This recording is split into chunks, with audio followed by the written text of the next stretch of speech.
Monday portfolio review అనేది ఒక client యొక్క లైఫ్ గోల్స్ ఆయన ఎలా స్ట్రాటజిక్ గా డిజైన్ చేసుకుని అచీవ్ అవుతున్నాడు అనేది దీనిలో డిస్కస్ చేస్తున్నాము. సో మీరు కూడా మీకున్న వెల్త్ గోల్స్ అచీవ్ అవ్వాలి అంటే స్టెప్ బై స్టెప్ ఒక లాటరీ లాంటిది తగిలో లేదంటే ఏదైనా ఆస్తులు కలిసి వచ్చో ఎవరైనా ధనవంతులు అవ్వాలనుకుంటే అది వేరే విషయం. అంతేకాకుండా మీరు నార్మల్ గా హార్డ్ వర్క్ చేస్తూ ఆర్ స్మార్ట్ వర్క్ చేస్తూ step by step wealth build చేయాలని అనుకుంటే కనుక this Monday portfolio reviews are for motivating you to encourage you to do strategic investments. Okay, మీరు ఈవెన్ స్మాల్ అమౌంట్స్తో స్టార్ట్ చేయొచ్చు, కానీ చేయండి.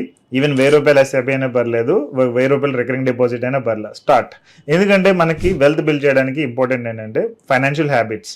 మనీ అనేది తక్కువ ఉన్నా పర్లేదు, ఫైనాన్షియల్ హ్యాబిట్స్ ప్రాపర్గా ఉన్నాయంటే మీరు వెల్త్ అనేది ఈజీగా క్రియేట్ చేయొచ్చు. ఇక్కడ ఇంకొక ఇంపార్టెంట్ కాన్సెప్ట్ ఏంటంటే ఎంత పర్సెంటేజ్ ఆఫ్ ద మనీ మీరు సేవింగ్ ఆర్ ఇన్వెస్ట్మెంట్ చేస్తున్నారు అనేది చాలా ఇంపార్టెంట్. సో పర్సెంటేజ్ అంటే అది 5%, 10%, 20%, 30%. సో ఈ పర్సెంటేజ్ అనేది మీరు ప్రాపర్గా మెయింటైన్ చేస్తూ ఇంకా పెంచడానికి ట్రై చేయండి. ఆల్రెడీ మీరు 10% చేస్తున్నారు అనుకోండి, ఎగ్జాంపుల్ మీకు 10,000 ఇన్కమ్ వస్తుంది, అందులోంచి ₹1000 మీరు స్టార్టింగ్ సేవింగ్ కానీ ఇన్వెస్ట్మెంట్ కానీ చేస్తున్నారంటే దాన్ని ఇంకా రైజ్ చేయడానికి ట్రై చేయండి.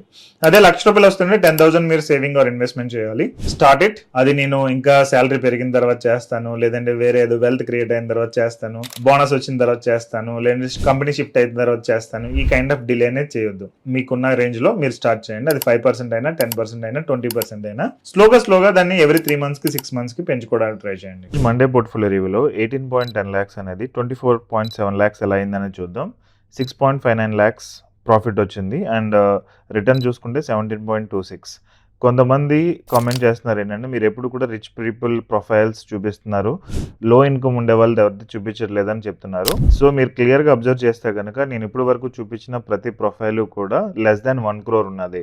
1 crore దాటిన ప్రొఫైల్ ఏది కూడా మీకు చూపించలేదు. ఇక్కడ మీకు చూపిస్తున్న 40-50 lakhs or 60 lakhs or 70-80 lakhs ఈ ప్రొఫైల్స్ అన్ని కూడా వీళ్ళు ఇనీషియల్గా స్మాల్ అమౌంట్స్ తోటి స్టార్ట్ చేసిన వాళ్ళ జర్నీ అనేది.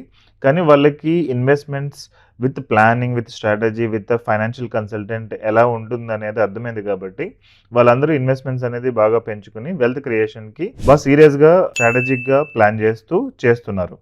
సో అలాగే మీరు కూడా చేయొచ్చు.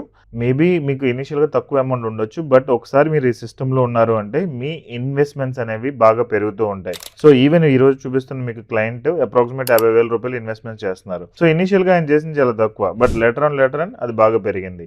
అంటే అది జరుగుతుంది యాక్చువల్గా మీ లైఫ్లో. మీరు ఒక స్ట్రాటజీ అండ్ ప్లాన్ ప్రకారం ఇన్వెస్ట్ చేస్తున్నప్పుడు ఆటోమేటిక్గా మీ వెల్త్ క్రియేషన్ చాలా ఫాస్ట్గా అండ్ ఎక్కువగా జరుగుతుంది. సో ఈ రోజు పోర్ట్ఫోలియోలో మనం ఫండ్స్ ఏమేమి ఉన్నాయనేది చెక్ చేద్దాం.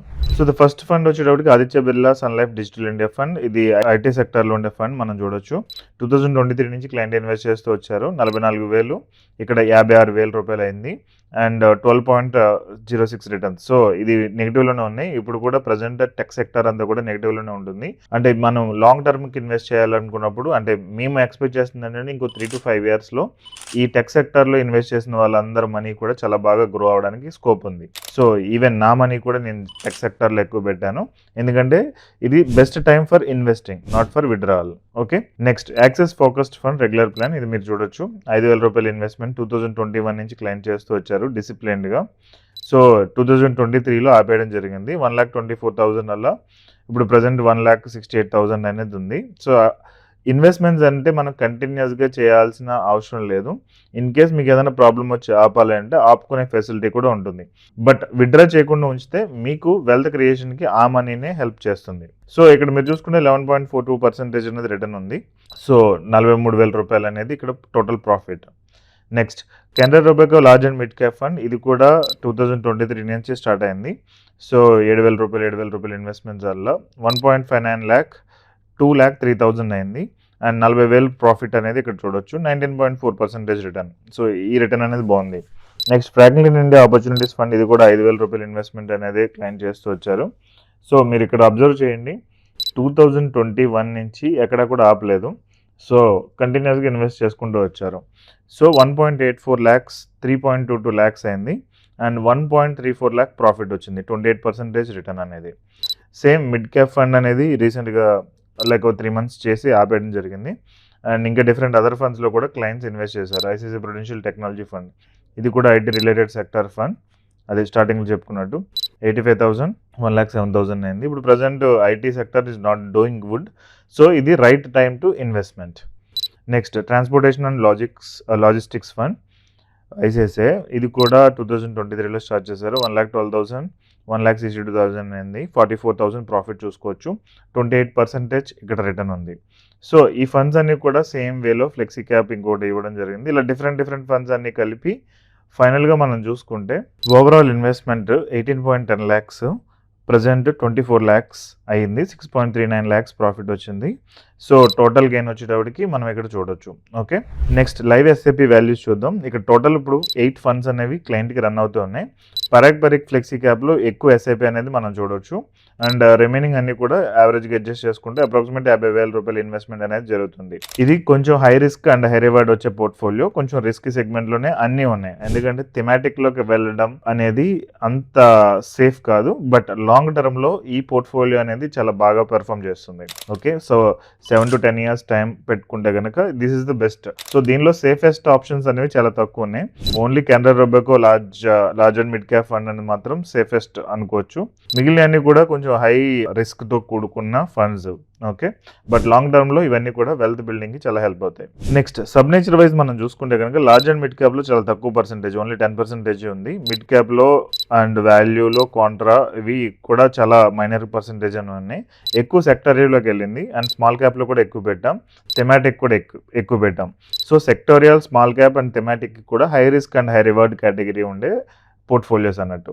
ఫ్లెక్సీ క్యాప్ అనేది one of the good strategy. వీటితో బ్యాలెన్స్ చేయడానికి ఫ్లెక్సీ క్యాప్ అనేది కొంచెం సేఫ్ అనుకోవచ్చు. సో ఇక్కడ మొత్తం చూసుకుంటే మొత్తం బ్లూ ఉంది, కంప్లీట్ ఈక్విటీ అనేది. ఓకే, సో మీకు కూడా టైం ఉంది, నేను బాగా వెయిట్ చేయగలను ఇన్వెస్ట్ చేసి, ఈ మనీ మీద డిపెండ్ అవ్వను అని అనుకుంటే కనుక మీకు కూడా ప్రాపర్ కాంప్లెక్స్ పోర్ట్ఫోలియో అనేది ఒకటి డిజైన్ చేసుకున్నట్లయితే వెల్త్ క్రియేషన్ అనేది చాలా ఫాస్ట్గా జరుగుతుంది. Okay, so start investments as early as possible. Next ఈరోజు సెకండ్ కాన్సెప్ట్ నేను మీకు ఎక్స్ప్లెయిన్ చేసేది ఏంటంటే 5 levels ఆఫ్ బిల్డింగ్ వెల్త్. ఇది నేను షార్ట్గా ఎక్స్ప్లెయిన్ చేస్తాను. యాక్చువల్గా ఈ కాన్సెప్ట్ మీద 15 minutes తీసుకోవచ్చు.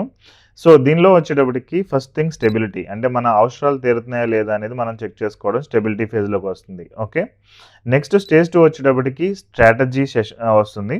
సో ఇప్పుడు మనం వెల్త్ క్రియేట్ చేయాలంటే ఎస్ఐపి స్టార్ట్ చేయడం, రికరింగ్ డిపాజిట్ స్టార్ట్ చేయడం, ఇన్సూరెన్స్ ప్లాన్స్ తీసుకోవడం అండ్ మనం ప్రొటెక్ట్ చేసుకుంటూ వెల్త్ క్రియేషన్కి ఒక ప్రాపర్ స్ట్రాటజీ తోటి మనం సేవింగ్స్ అండ్ ఇన్వెస్ట్మెంట్స్ చేయడం, ఇది కొంచెం సీరియస్ ఫేజ్లోకి వస్తుంది. సో స్టెబిలిటీ అనేది బేసిక్ అనుకుంటే, స్ట్రాటజీ అనేది రెండో దానిలోకి వస్తుంది. సెక్యూరిటీ వచ్చేటప్పటికి మనం చిన్న వాటి గురించి వర్రీ అవ్వాల్సిన అవసరం లేదు. ఎగ్జాంపుల్, నేను ఫోన్ కొనుక్కోవాలని అనుకున్నాను అనుకోండి. సో నా మనీతో కాకుండా నా మనీ నాకు సంపాదించిన డబ్బులతో నేను కొనుక్కుంటాను. ఎగ్జాంపుల్ 3 years బ్యాక్ నేను ఒక 1 lakh ఇన్వెస్ట్ చేస్తాను, అది ఇప్పుడు ప్రజెంట్ 2 lakhs అయింది. సో ఎక్స్ట్రా వచ్చిన 1 lakh తోటి నేను ఒక ఐఫోన్ కొనుక్కున్నాను. So that's how security stage అనేది ఉంటుంది. మనం ఎక్కువ కష్టపడకుండా మన డబ్బులు మన గురించి పనిచేసే స్టేజ్ అనేది. నెక్స్ట్ ఫైనాన్షియల్ ఫ్రీడమ్ వచ్చేటప్పటికి ఈ సెక్యూరిటీ ఫేజ్ కి ఎక్స్ట్రీమ్ అనుకోవచ్చు. సో నేను తినడానికి, ఉండడానికి అండ్ ఏదైనా కొనుక్కోవాలన్నా ప్రతిదీ కూడా నా డబ్బుల నుంచి నాకు వస్తుంది. నేను కష్టపడి సంపాదిస్తే కాదు, నా డబ్బులు నా గురించి సంపాదిస్తున్నాయి. ఎగ్జాంపుల్, నేను మొత్తం కలిపి ఒక 1 crore or 2 crore నేను ఇన్వెస్ట్ చేశాను అనుకోండి, దాని నుంచి నాకు నెలకు ఒక 75,000 1,00,000 రూపాయలు వస్తుంది. నాకు ఇప్పుడు జనరల్గా ఉండే ఖర్చులన్నీ వెళ్ళిపోతాయి. సో అది ఫ్రీడమ్ స్టేజ్ అని అనుకోవచ్చు. సో అబండెన్స్ అంటే కనుక ఇంక money doesn't matter, what ever you do, మీరు ఏం చేసినా ఎలా చేసినా కానీ అబండెన్స్లో మీకు ఆ స్టేజ్కి వెళ్తే కనుక మీరు డబ్బుల గురించి అసలు పట్టించుకోవాల్సిన అవసరం లేదు. ఎక్కడ రేట్ కార్డు కూడా మీరు చెక్ చేయాల్సిన అవసరం లేదు.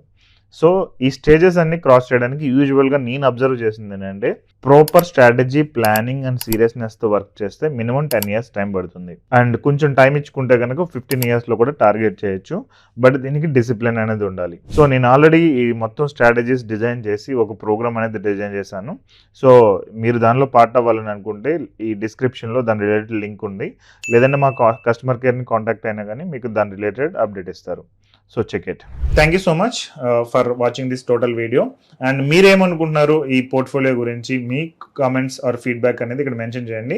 అండ్ ఇది నాకు ఎంకరేజ్మెంట్ కింద ఉంటుంది, మీరు ఏమన్నా చెప్తే కనుక. లేదంటే కనుక నాకు అర్థం కాదు అసలు మీరేమనుకుంటున్నారు అనేది. ఫైనల్గా మీరు ఎక్కడికి మూవ్ అవ్వరు, నేను ఎక్కడికి మూవ్ అవ్వను. Okay, so thank you so much. Have a great day. See you in the next Monday portfolio review. Have a great day. Thank you.